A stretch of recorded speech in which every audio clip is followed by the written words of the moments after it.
또 어떤 목적성을 띠는 것은 레지던시도 마찬가지였긴 했지만 사실 결과보다는 과정을 좀 더 추구하고 지향한다라는 그 포인트에서 저에게 어떤 작업적 영향과 어떤 다른 영향을 줬던 과정이 아니었나라고 생각을 하고요.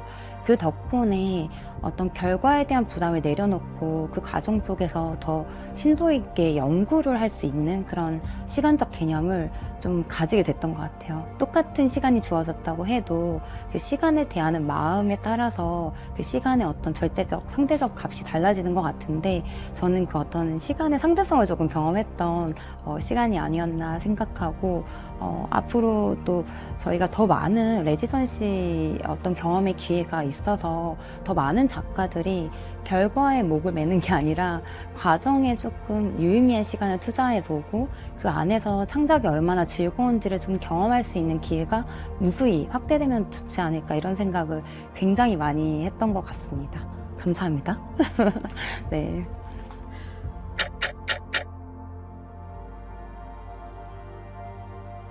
저희가 이제 AI와 어떤 무용의 동작을 결합하려는 시도를 이제 테크닉적으로는 했는데 그런 것들이 상당히 많은 분들이 탐구하고 있는 주제이기도 한데요.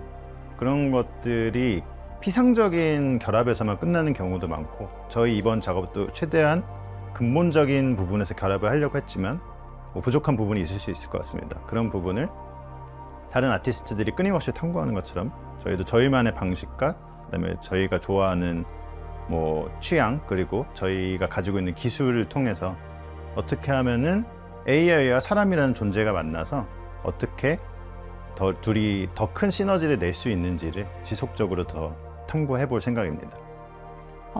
저는 이번 작업이 끝이 아니라 아마 계속적으로 연구를 해야 될 주제이지 않을까라고 생각을 하고 사실은 이게 촉각, 뭐 시각 그리고 뭐 감각이라는 것들이 굉장히 다채로운 것들인데 그런 것들을 표현하기 위한 어떤 요소에 결국에는 저희가 지금 다루고 있는 기술, 인간만 보일 게 아니라 이 안에서 굉장히 많은 변수로 작용하는 것이 바로 자연인 것 같습니다. 그래서 자연이 들어왔을 때 일어날 수 있는 변수들, 그 안에는 결국 시간성이라는 것들이 들어갈 텐데요. 이런 변수 속에서 작용하는 어떤 형태들을 조금 더 탐구해보고 싶고, 그리고 그 형태들이 잘 표현되고 또 공감되고 설득되기 위한 어떤 구조적인 과정은 또 어떻게 설계가 돼야 될지에 관련돼서 계속적으로 고민을 해야 될 것 같습니다.